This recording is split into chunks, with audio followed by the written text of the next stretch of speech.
देखिए बाबू, ये जो 10th क्लास के पहला लेसन जो है रासायनिक अभिक्रिया और समीकरण, उसके 25 महत्वपूर्ण क्वेश्चन है ऑब्जेक्टिव का। इसको आप लोग हर हाल में याद कर लीजिए, और भी हम धीरे धीरे करके ऐसे ऐसे करके पीडीएफ में आपको बना बना के हम पूरा देते जाएंगे। सिर्फ आपको इतना इतना पढ़ते जाना है, 25, 30, 35 करके। सोशल साइंस का तो लाइव में तैयारी करा रहे हैं, आज साइंस को हम पीडीएफ बना बना के देते जाएंगे। तो ऐसे कर करके आप लोग को क्या करना है, याद करते चले जाना है, ठीक है ना। देखिए इसमें जिस तरह क्वेश्चन दिया है, मैग्नीशियम रिबन को जलाने पर क्या बनता है। तो जब मैग्नीशियम रिबन को जब जलाएंगे तो मैग्नीशियम ऑक्साइड बनता है। रासायनिक अभिक्रिया में पदार्थ के गुणों में परिवर्तन होता है। तो बात सही है, जब रासायनिक अभिक्रिया होगी तो निश्चित है कि उसमें परिवर्तन होगा, यानी कि सत्य है। मैग्नीशियम को जब ऑक्सीजन से अभिक्रिया करते हैं तो मैग्नीशियम ऑक्साइड बनता है। यह अभिक्रिया कौन अभिक्रिया कहलाती है, तो संयोजन अभिक्रिया कहलाती है। कैल्शियम कार्बोनेट दो भागों में टूटता है, एक कैल्शियम ऑक्साइड, एक कार्बन डाइऑक्साइड। इस अभिक्रिया को अपघटन अभिक्रिया कहा जाता है। फेरस को जब कॉपर सल्फेट से अभिक्रिया करता है तो फेरस सल्फेट और प्लस कॉपर बाहर हो जाता है, अर्थात कॉपर से आयरन अधिक क्रियाशील होता है, तो इसको विस्थापन अभिक्रिया कहा जाता है। ऑक्सीजन के जुटने की प्रक्रिया को क्या कहते हैं, तो ऑक्सीकरण कहा जाता है। तो देखिए वैसी अभिक्रिया जिसमें ऑक्सीजन जुटता है, हाइड्रोजन हटता है, तो उसे ऑक्सीकरण कहा जाता है। अब वैसी अभिक्रिया जिसमें हाइड्रोजन जुटता है और ऑक्सीजन हटता है, उसे अवकरण या अपचयन अभिक्रिया कहा जाता है। कोई दिक्कत नहीं। तो इसी तरह कर करके आपका क्वेश्चन हो जाएगा।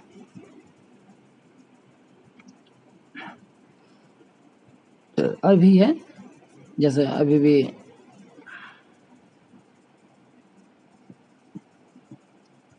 देखिए 7 नंबर क्वेश्चन में है, हाइड्रोजन के जुड़ने की प्रक्रिया क्या कहलाती है।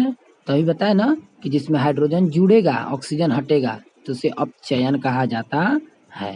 कोई दिक्कत नहीं। फिर कह रहा है कि AgCl का रंग कैसा होता है। तो AgCl का रंग सफेद होता है, याद रखिएगा। AgCl का रंग कैसा होता है, AgCl का रंग सफेद होता है। आगे कह रहा है AgBr का रंग कैसा होता है। तो AgBr का रंग हल्का पीला होता है।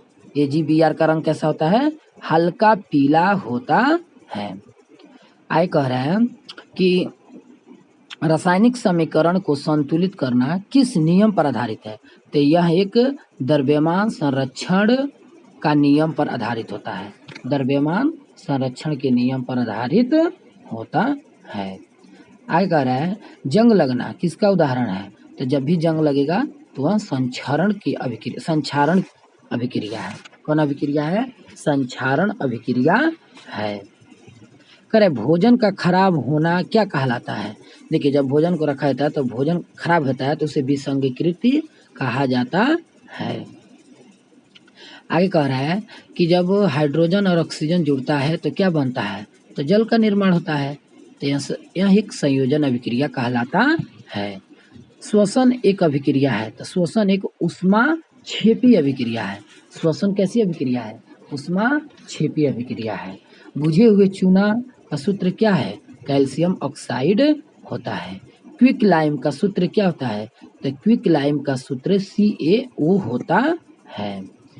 कॉपर सल्फेट विलयन में फेरस डालने पर विलयन का रंग कैसा हो जाता है, तो हरा होता है। जब आयरन डालेंगे तो उसका रंग कैसा हो जाएगा, हरा हो जाता है। रासायनिक अभिक्रिया का संकेत देती है। तो रंग में परिवर्तन होगा, गैस में परिवर्तन होगा और छिप का बनेगा, लेकिन द्रव्यमान में परिवर्तन नहीं होता है।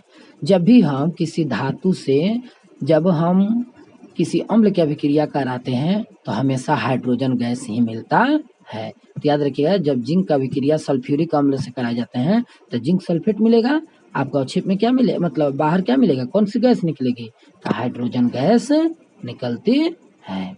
कोई दिक्कत नहीं। चैनल को सब्सक्राइब कर दीजिएगा और ग्रुप में भी शेयर कर दीजिएगा वीडियो को, कि और भी बच्चा देखें, ठीक है। चलिए इतना इतना करके रोज देखते जाइएगा ना, 20 से 25 क्वेश्चन रोज, 25 गो 30 गो देखिएगा, आपको ऑब्जेक्टिव बहुत अच्छा तैयारी हो जाएगा। चलिए देख लिया जाए। प्रकाश संश्लेषण एक कैसी अभिक्रिया है, तो प्रकाश संश्लेषण एक ऊष्मा शोषी अभिक्रिया है। कैसी अभिक्रिया है? उष्मा शोषी अभिक्रिया है।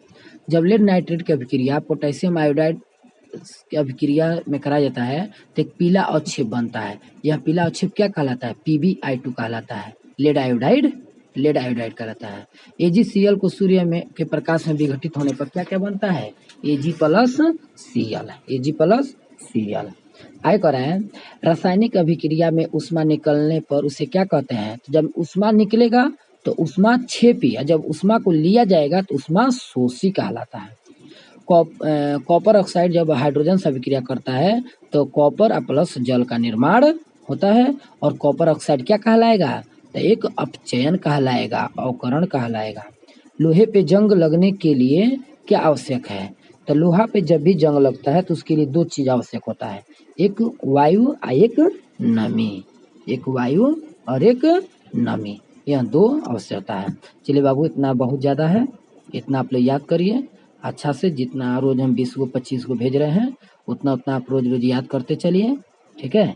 इस तरह देखिएगा आपका तैयारी बहुत अच्छा हो जाएगा।